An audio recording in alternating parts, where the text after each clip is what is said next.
So what are your views on saving the planet, if you don't mind me asking you? So, well, we need to. Because like, we're the sort of the last generation that can really do anything about it. Yeah. So we need to sort it out now while we still can and while we know that we can. Yeah. So we don't go to slip down. And you're anti-Brexit as well, so why are you anti? Yeah, we just kind of like, yeah. Okay, okay. So yeah, it's all important, but money comes before anything. Yeah. And the war machine and all sorts of things get in the way of saving the planet. Yeah. And it's all about finance. But thanks a lot, anyway. Cheers. Sorry.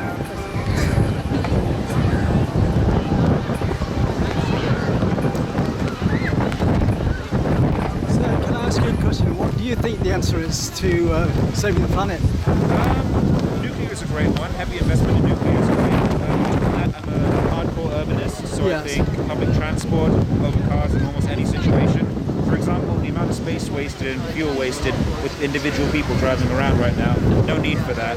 Well, More frequent bus before routes or trains. can I just get something in and then you carry on? Yeah. Before the Second World War, they used to have trams in Plymouth, and it made a lot of sense to have trams across the structure of Plymouth, because they're very wide roadways. Yeah. They could go in the city centre as well, like in Europe, and they could go up to the suburbs as well. So it'd be very, very handy. I'm very much a fan of that. That and the underground is a great example as well. Yeah.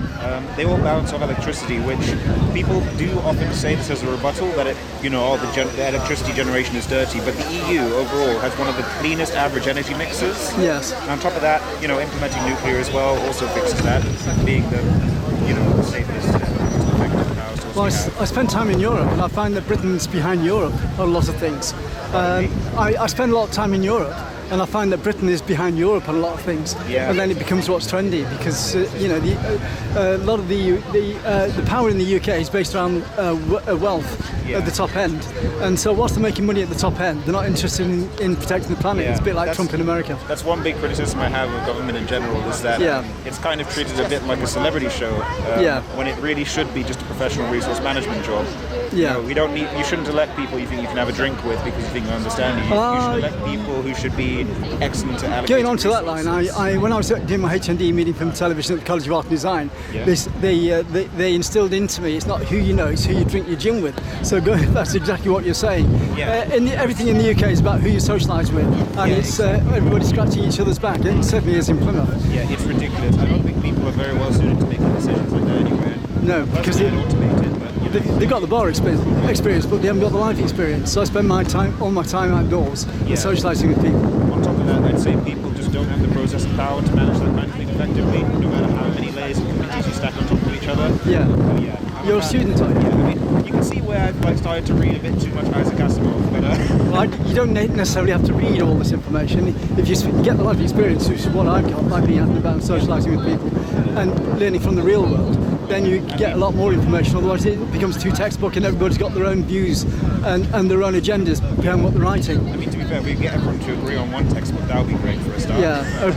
Well, I mean, everything in the universe is based on varying forms of chaos, and you'll never get anybody that's got a brain of their own will never agree 100% with anybody else. Yeah. And every brain is organic, so everybody's ways of thinking and versions of reality is different to everybody else's. Yes, another point in the favour of automation, eh? Yeah. Okay. Yeah. So what's your background? What's your background? What's my background? Yeah. I'm a student, finished my degree in London, came out here for Plymouth University. I spent 15 years in Malawi, Nice one. Central Africa, growing up there. Yeah. So that gave me a lot of exposure to the effects of climate change. And what's your because- degree in? Sorry? What's your degree in? Oh, it's mechanical engineering, and now I'm going for a master in robotics. Okay. Nice one. Yeah. A little bit of a dream to try and get that kind of rolling, Yeah. But yeah, growing up in Malawi really does expose you to the effects of climate change firsthand, because people there are already dying. The massive weather changes are making the rainy season later and later. Millions are starving. Well, even in the Mediterranean. Sorry? Even in the Mediterranean countries. Yeah. In fact, it's worse in places like Kenya, because desertification is pushing the Sahara outwards. Yes. And that kind of land is absolutely useless now. It's so much harder to recultivate. Then you've got the same thing happening up in Alaska and places like that. Yeah. I mean, I guess it's one way to, cut down the human demand by just people starving to death, but come on, mate. Do a bit better. Well, wars do the same thing as well. Whenever populations overexpand, then you tend to have wars. They get rid of a lot of people and bring it down to a level again. Yeah. And then wars are also a distraction to internal politics, which is what the UK has had in the past. Yeah. Well, I better let you go anyway, but have a good day. Sure thing. You too, mate. Thanks a lot for your time. Can you talk through that a minute? What are your views on the climate change? Oh, well, I think the fact that all the fish are being destroyed because of global warming and overfishing. Plastics are causing a major problem. Because for a start, they're formed from fossil fuels, so we're digging up or getting fossil fuels out of the ground and creating a lot of problems with carbon. But then the plastics hang around for such a long time, and they're very bad for the environment. They're killing fish and animals. And single-use plastic is a convenience for us. We don't need it. We should get rid of single-use plastic. Yeah, and ironically, a lot of the plastics end up in the Caribbean, which is the most beautiful areas of the world, because the sea currents drags everything together. It's very true. And during the last couple of weeks, 2 dolphins have been washed up on Plymouth Hoe with oil, and they were dead, Yes. And it's horrendous to see on Plymouth waterfront. I agree, and the plastics are getting all around the world. I have friends who've been to the Arctic, and there's plastic on the ocean, on the beaches there. It's a worldwide issue because so much plastic is getting into the oceans. But it's also in the soil, it's in the air we're breathing, and it's in the water we're drinking. Well, it's even in the cosmetics and soaps that we use as well. You've got the very small molecules where they used to have sand in products. They replace it for plastic granules. So it's in toothpaste, it's in soaps, anything that's skin cleansing tends to have plastic in it as well. Yes. So it's all horrendous. Yes, microbeads are being phased out. That's the word I was looking for. Yeah. Cosmetics, but we could do an awful lot to get rid of plastic packaging. Yeah. I believe there should be a ban on single-use plastic. Yeah. Well, thanks a lot for your time anyway. Have a good day. Thank you. Pick it up. You can pick it up after. I'll take a photo. Hello. Where's it going? It's not, it only took 2 seconds. And what do you think of this situation at the moment? I think it's awful that we have to do something like this to raise awareness. I think it's really important that we all work together. Do you know, you saved me. I mean, it's there's still a lot of hypocrisy. We can't have a go at other countries unless we sort things out in our own country, course, yeah. because it's all about leading by example. There's only small changes. If everybody made a small change, then it would make a big difference, wouldn't it? Exactly. Yeah. Right, thanks very much Thank anyway. you. Have a good day. Thanks. Bye.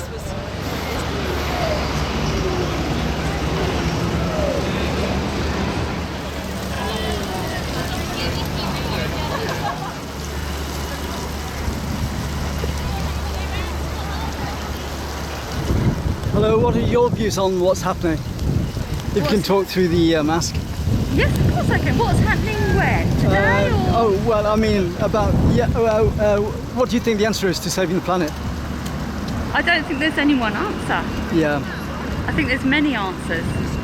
The first answer is that we must cut the amount of carbon that we're allowing in the atmosphere. Yes. By 2025 we must be zero carbon. Yeah. Or there's no future for our planet. Yeah. So we need the governments of the world to act now. Yeah.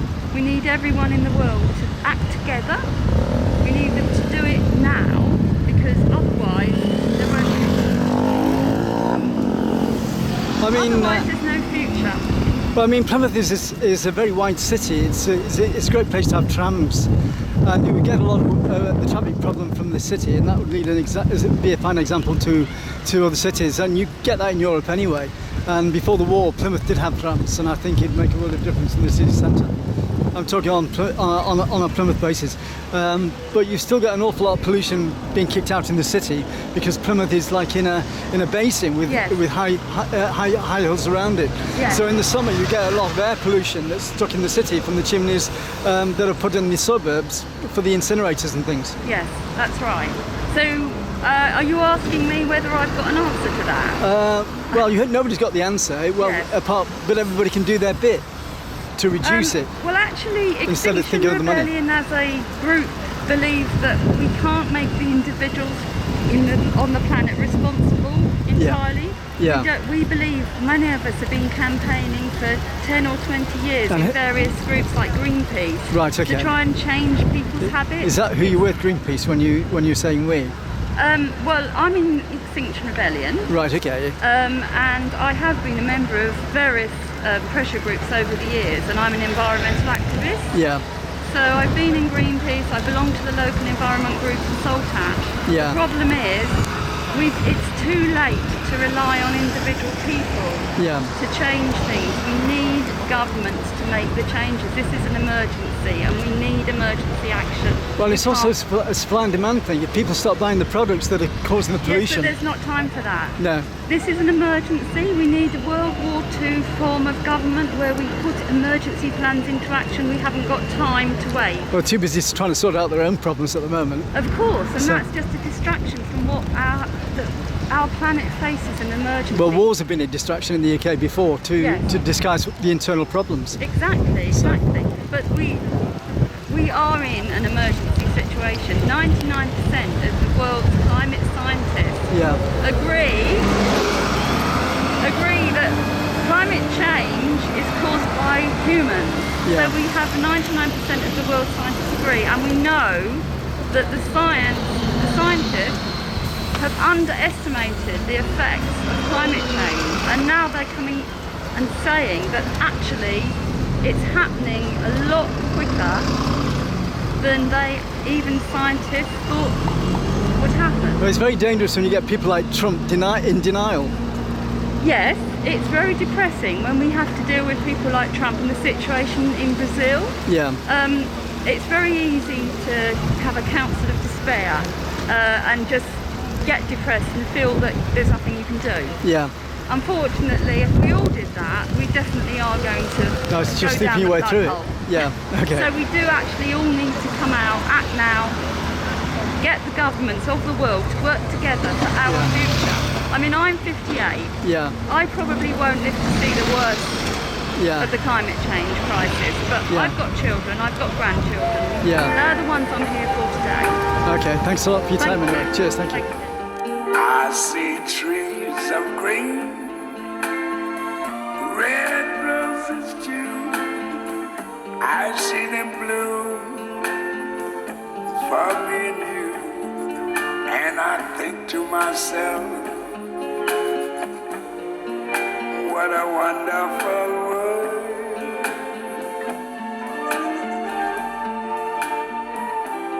I see skies of blue,